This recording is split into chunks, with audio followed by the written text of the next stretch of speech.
اعلیٰ حضرت عظیم البرکت کو اللہ نے قبولیت کا وہ درجہ عطا فرمایا تھا کہ آپ کی زبان مبارک سے جو جملہ نکلتا تھا وہ رب کی بارگاہ میں قبول و مقبول ہو جاتا تھا.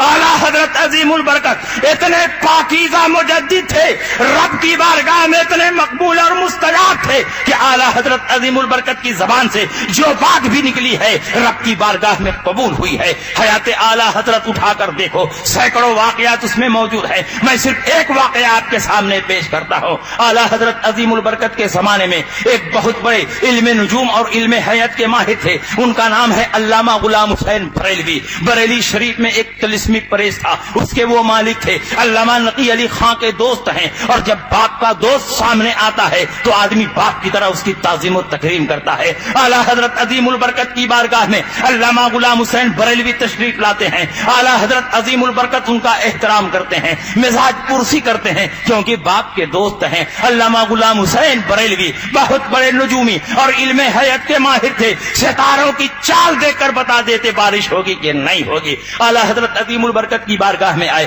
اعلیٰ حضرت نے پوچھا بتائیے بارش کا مزاج کیسا ہے. انہوں نے فوراً ستاروں کی چال دیکھی, ستاروں کی وضع دیکھی, کاغذ پر ایک ذائچہ اور نقشہ بنایا اور اعلیٰ حضرت عظیم البرکت سے فرمایا اس مہینے میں بارش نہیں ہوگی, آئندہ مہینے میں بارش ہوگی. اعلیٰ حضرت نے فرمایا اگر رب نے چاہا تو اسی مہینے میں بارش ہوگی. انہوں نے کہا آپ ستاروں کی چال نہیں دیکھتے, آپ ستاروں کی وضع نہیں دیکھتے. اعلیٰ حضرت عظیم البرکت فرماتے ہیں میرے رب نے چاہا تو اسی مہینے میں بارش ہوگی. اعلیٰ حضرت کی طرف نقشہ بناتے ہوئے انہوں نے کہا آپ اس نقشے کو نہیں دیکھتے, نقشہ بتا رہا ہے, ستاروں کی چال بتا رہی ہے, اس مہینے میں بارش نہیں ہوگی. اعلیٰ حضرت فرماتے ہیں آپ صرف ستاروں کی چال دیکھ رہے ہیں اور میں ستاروں کو پیدا کرنے والے رب کی قدرت دیکھ رہا ہوں. اگر میرے رب نے چاہا تو اسی مہینے میں بارش ہوگی. انہوں نے کہا ستاروں کی چال بتا رہی ہے, ستاروں کا نقشہ بتا رہا ہے, اس مہینے میں بارش نہیں ہوگی. اعلیٰ حضرت نے دیکھا کہ یہ تو علم نجوم اور علم حیات کے ضمنی قاعدوں پر اتنا زبردست اعتماد رکھتے ہیں کہ اللہ کی قدرت سے غافل ہو رہے ہیں اور انہیں پتہ بھی نہیں چل رہا ہے.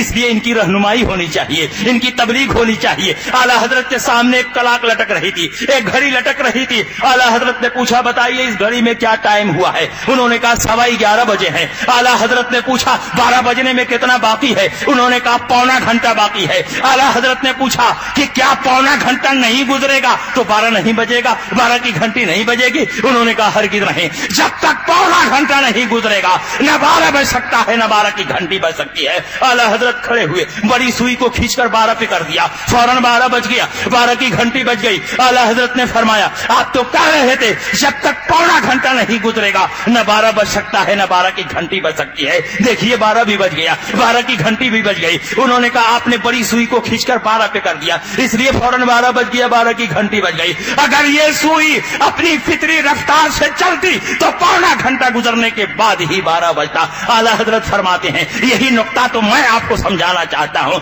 میں نے بڑی سوئی کو کھینچ کر 12 پہ کر دیا, فوراً 12 بج گیا, 12 کی گھنٹی بج گئی. میرا پروردگار بھی قادر ہے, جب چاہے اس ستارے کو کھینچ کر وہاں کر دے, اس کو کھینچ کر یہاں کر دے, اس کو کھینچ کر یہاں کر دے. فوراً ستاروں کی چال بدل جائے گی, ستاروں کا نقشہ بدل جائے گا, آپ کا بنایا ہوا ذائچہ بدل جائے گا. میرے رب نے چاہا تو اسی مہینے میں بارش ہوگی, بلکہ اسی ہفتے میں بارش ہوگی, بلکہ ابھی بارش ہوگی. اتنا کالا تھا کہ بارش ہونے لگی, بارش ہونے لگی. اتنی بارش ہوتی ہے کہ بریلی کی سرزمین جلتال ہو جاتی ہے.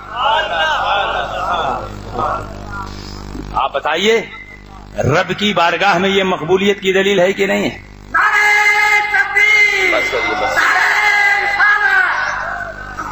اتنا لمبا نعرہ لگائیں گے تو پورا وقت نعرہ ہی میں ختم ہو جائے گا.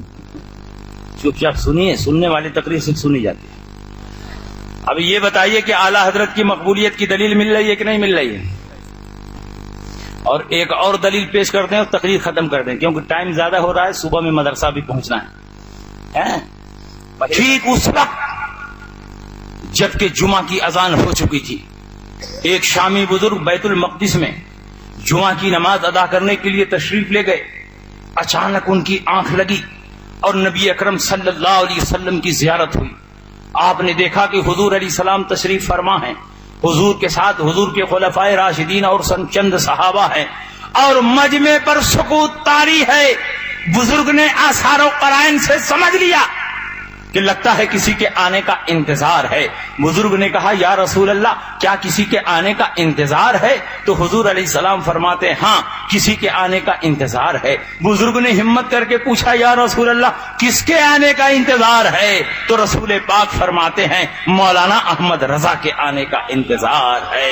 بزرگ نے پوچھا یا رسول اللہ یہ مولانا احمد رضا کون ہے؟ سرکار فرماتے ہیں بریلی کے ایک بہت بڑے عالم ہیں۔ بزرگ کی آنکھ کھل جاتی ہے، نماز جمعہ پڑھ کر باہر نکلتے ہیں۔ دل نے کہا کتنا خوش نصیب ہے وہ غلام کہ آقا اس کا انتظار فرما رہے ہیں، اگر وہ حیات میں ہے تو اس کے چہرے کی زیارت کرنی چاہیے اور اپنے دل کے نور سے اپنے آپ کو منور کرنا چاہیے۔ چنانچہ انہوں نے لوگوں سے پوچھا بریلی کہاں ہے؟ پتا چلا ہندوستان میں دلی سے قریب ایک شہر ہے۔ وہ بزرگ جہاز سے بریلی شریف آتے ہیں، وہ دلی آتے ہیں اور دلی سے بریلی شریف حاضر ہوتے ہیں۔ جب محلہ سوداگران میں پہنچے اعلی حضرت عظیم البرکت کے بارے میں پوچھا تو لوگوں نے بتایا کہ 25 سفر جو گزرا ہے ٹھیک جمعہ کے دن عین اس وقت جبکہ جمعہ کی اذان ہو رہی تھی اور مؤذن حی علی الصلاۃ حی علی الفلاح کی صدا بلند کر رہا تھا، مولانا احمد رضا کی روح بریلی میں پرواز کر گئی۔ بزرگ نے کہا یہ تو وہی ٹائم ہے